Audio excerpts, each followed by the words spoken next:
Morales, gerente del sector de servicios de la Expo de Guatemala. Muchas gracias. Bien, muchas gracias, buenos días. Obviamente tomar los tres temas que están planteados en este debate y empezar por el relacionado con el ambiente normativo para todo el intercambio de productos y servicios TICs en la región, pero también a nivel de país. Primero comentar, haciendo un recuerdo, tuve la oportunidad de estar en las negociaciones iniciales del Área de Libre Comercio de las Américas, del ALCA. Un buen sueño, digamos, una buena idea, pero al final de cuentas no funcionó, no prosperó por mil razones. Pero en ese momento, ese Comité de Comercio Electrónico fue el único grupo de trabajo en aquel momento que era público-privado. El resto de grupos de trabajo, porque todavía no eran negociaciones, eran solamente sector público. Yo participaba por gobierno, por el Ministerio de Economía de Guatemala, y en ese Comité de Comercio Electrónico lo inspirador en ese momento, año 96, 97 aproximadamente, era la novedad de América Online. No sé si ustedes se acuerdan de América Online, AOL, y lo presentaba el sector privado de Estados Unidos, la Coalición de Industrias de Servicio, lo presentaban como la octava maravilla del mundo, y la mayoría, por no decir todos, los de América Latina, yo quiero eso, ¿verdad? Pensando en internet y los servicios que se prestaban y qué estaba pasando con las empresas. Entonces, en aquel momento la discusión y prácticamente el acuerdo fue: definitivamente internet no hay que limitarlo. Y ese fue un acuerdo que al final pues no prosperó a nivel hemisférico, porque pues no prosperó el ALCA tampoco, pero particularmente a mí se me quedó sembrada esa semilla en el sentido de que internet no hay que limitarlo. Y hasta el día de hoy pues no se ha limitado como tal. En cuanto a aspectos normativos, sí hay normativas o disposiciones que intervienen, sobre todo para el tema de seguridad, cosas por el estilo, pero afortunadamente internet no se le ha limitado más que la parte de conectividad, el acceso a la infraestructura, la capacidad, etcétera, y porque como cada vez queremos más, pues tiene que ir creciendo ese ancho de banda, pero esa es la única limitación, creo yo, que tenemos al final de cuentas a nivel mundial. Entonces hago esta remembranza precisamente por lo que significaba hace 15, 16 años, cuando empezábamos a hablar de este tema de comercio electrónico, del ALCA, de no limitar lo que estaba sucediendo a nivel de empresas, y pues no les voy a decir lo que tenemos hoy, ¿verdad? Porque todos lo conocemos. El segundo punto sobre del ambiente normativo es una consideración que yo creo que es lo que ha definido mucho de la realidad del mundo en este momento.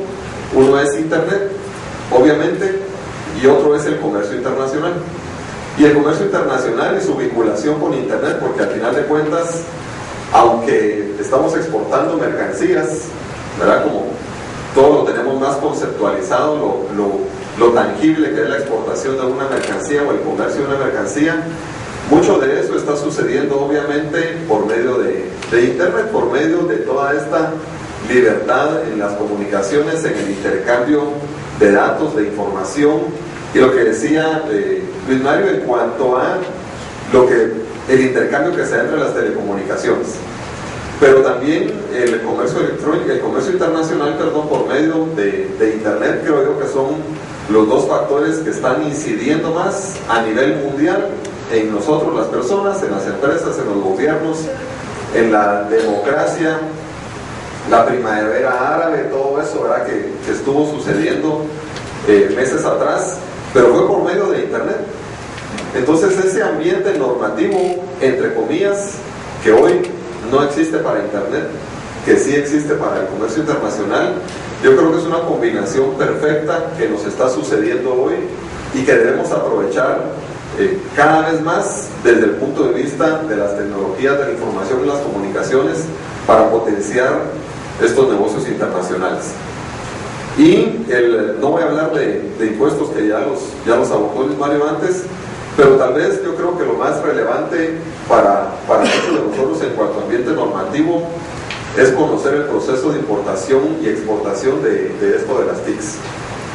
Volviendo a lo mismo de lo tangible de las mercancías, cuando hace mucho tiempo, antes del 96, hablábamos del comercio internacional de servicios, se decía, pues, ¿qué es un servicio? Pues el servicio es lo que no te puede caer en el pie, ¿verdad? No es una mercancía que te puede caer en el pie y que te lastima. El servicio es algo intangible. Y ese proceso de importación-exportación de los servicios, de las tecnologías de información y comunicaciones, es parte de una facilidad que tenemos, pero también es parte de una complejidad que todos debemos transmitirle a los entes reguladores, a los servicios de aduanas, a los transportes, entre comillas, de los servicios, porque realmente es un proceso en donde va y viene algo intangible. ¿Cómo exportamos servicios? Pues hay muchas maneras de hacerlo, pero considerando las TICs como parte de esos servicios, yo creo que la comprensión, la estructuración tal vez mental que le debemos transmitir a los funcionarios de gobierno en cuanto a cómo es ese intercambio de los servicios o de la información, de las comunicaciones, creo que es algo relevante y que no se ha desarrollado adecuadamente. Las empresas en lo individual lo van aprendiendo, lo van desarrollando, cada una por su propia cuenta, pero como tal los gobiernos no han asumido ese rol de decir, quiero comprender el comercio internacional de TICs, el comercio internacional de servicios, les voy a diseñar un procedimiento intangible obviamente, les voy a diseñar una normativa que facilite el comercio, que facilite las importaciones, las exportaciones, las licencias, entre comillas, de ese comercio. Entonces yo creo que es un reto en el que todos nosotros, involucrados de alguna manera en el sector y de repente en el comercio internacional o en negocios internacionales de este sector, pues creo que debemos ir planteando para poder ser facilitadores y lograr de una mejor manera el intercambio comercial. Y un último punto en esto de la normativa es la propiedad intelectual.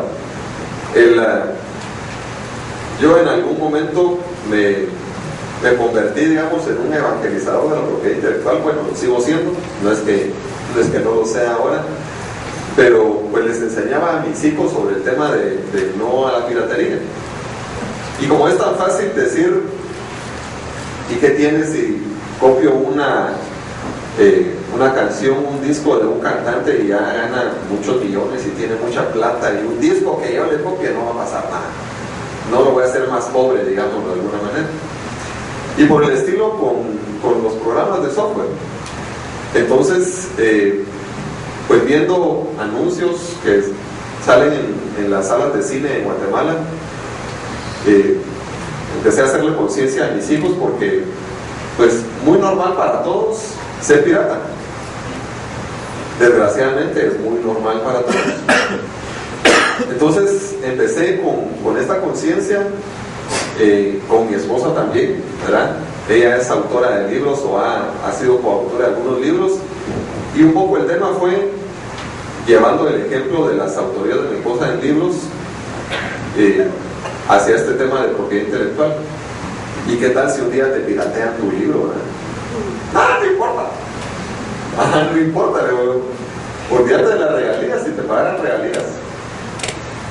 Es un asunto de robar las ideas del otro, ¿sí? Y no pagar nada por ellas. Pues algunos tendrán muy buenas ideas y no cobrarán y no les importa eso, digámoslo de alguna manera. Pero creo que este tema de propiedad intelectual es algo muy relevante y que nos ha faltado mucho en América Latina impulsarlo para beneficio nuestro también. Parte de la discusión en algún momento en el país fue toda esa ley de propiedad intelectual es para proteger a Bill Gates. Pues Bill Gates se beneficiará e incidirá en que el gobierno de Estados Unidos impulse estos temas de propiedad intelectual a nivel mundial, sí, es cierto.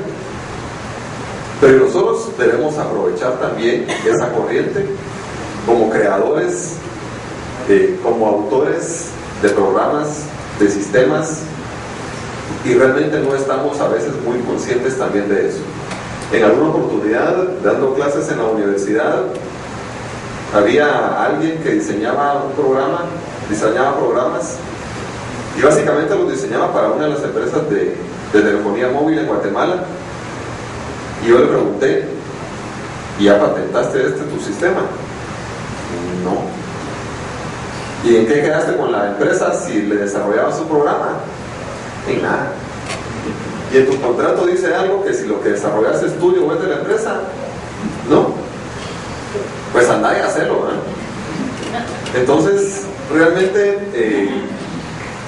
no es una cuestión de hacernos millonarios ni de lucrar, que sí, las empresas lo hacen y ese es su espíritu, pero creo que es un tema además de proteger mis derechos. Y como entidades de sector privado, de sector empresarial, creo que un componente importante, indispensable para el crecimiento y para el comercio internacional de las TICs en general es la propiedad intelectual. Entonces, exhortarlos igualmente y exhortarnos a todos a que este sea un tema de agenda permanente de discusión.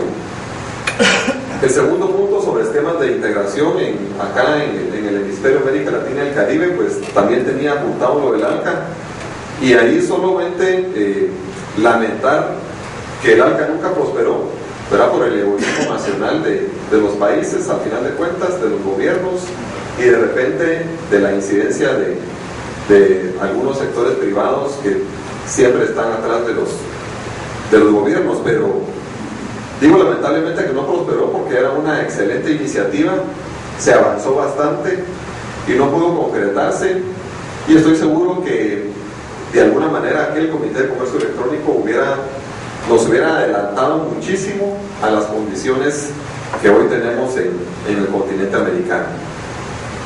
Lo otro sobre esquemas de integración es el acuerdo de tecnologías de información que se discute en la Organización Mundial de Comercio. Ya hay una segunda versión, digamos, de ese acuerdo, y creo que es relevante porque al final el impacto que está teniendo esto es en reducir los aranceles a la importación de todos estos productos de tecnologías de la información, y los países pues han ido adquiriendo compromisos, han ido bajando aranceles, los están congelando, ¿verdad? Los están consolidando, o sea que no pueden nunca jamás volver a subir los aranceles. Y esto creo que es relevante como una parte de estos esquemas de integración, que obviamente es a nivel mundial por la OMC, pero que también muchos de nosotros como países somos miembros de esto, y exhortarlos a que ustedes como sector privado pues también participen activamente en pronunciarse y en opinar sobre la conveniencia o no de estas negociaciones. Lo otro, en el marco de los tratados de libre comercio, pues solo contaron la experiencia de la negociación nuestra de Centroamérica con Estados Unidos en el CAFTA. Había un capítulo de comercio electrónico y pues principios muy básicos, muy generales sobre cómo impulsar esto, ¿verdad? Sobre ir conceptualizando, pero fue algo muy, muy breve, y yo creo que es un tema que debe abordarse, que debe actualizarse en las discusiones de política comercial entre los países. Y lo último, que ya lo comentaba también Luis Mario, la Alianza Pacífico, que Guatemala pues presentó su solicitud también para incorporarse, pero vemos que sí es una gran oportunidad, digamos, lo más novedoso que hay entre iniciativas de los países de América Latina, pues 4 economías muy competitivas, muy abiertas, muy dinámicas, que estoy seguro nos pueden liderar como continente hacia estos temas de integración. Y lo último, sobre estos espacios de cooperación productiva, pues tal vez ponerles algunos ejemplos, experiencias del país en cuanto a la cooperación entre entidades, entre estas 4 entidades, pero aprovechando las tecnologías de información. En el caso particular de Guatemala, pues desde el gobierno, la institución tal vez menos querida por todos, la administración tributaria, pero al final de cuentas pues muy beneficioso para todos el hecho de hace unos 10 años tal vez la administración tributaria en el país ha ido implementando tecnologías de información. Imagino que muchas de las entidades a nivel en todos los países lo hacen así, pero al final de cuentas eso ha facilitado mucho y se nos fue quitando la excusa de que no pago impuestos porque es muy burocrático. Pues ahora lo puede hacer en línea, ¿verdad? 24 horas y no tiene excusa, y lo puede hacer usted y no necesita de un contador, y digamos que de alguna manera hablando responsablemente como ciudadano, pues esta entidad de la administración tributaria del país ha ido facilitando extraordinariamente el pago de impuestos en Guatemala. Lo otro es a nivel empresarial, los productores de café en el país, pues hay obviamente productores grandes, pero también hay pequeños, hay micro, hay fincas de café en los lugares más apartados del país, en donde cuesta horas llegar. Pero la Asociación de Cafetaleros de Guatemala implementó un sistema con GPS y todas estas tecnologías para que primero los productores puedan saber el precio real, ¿verdad?, en tiempo real del café, de su café, categorizado, digamos, y evitar de esa manera que pueda estarles perjudicando a los compradores de café, los exportadores, y que les hagan una baja en el precio. Entonces ellos saben al final de cuentas cuál es el precio en tiempo real de su café, de su producto, y esto les ha ayudado a mejorar sus condiciones.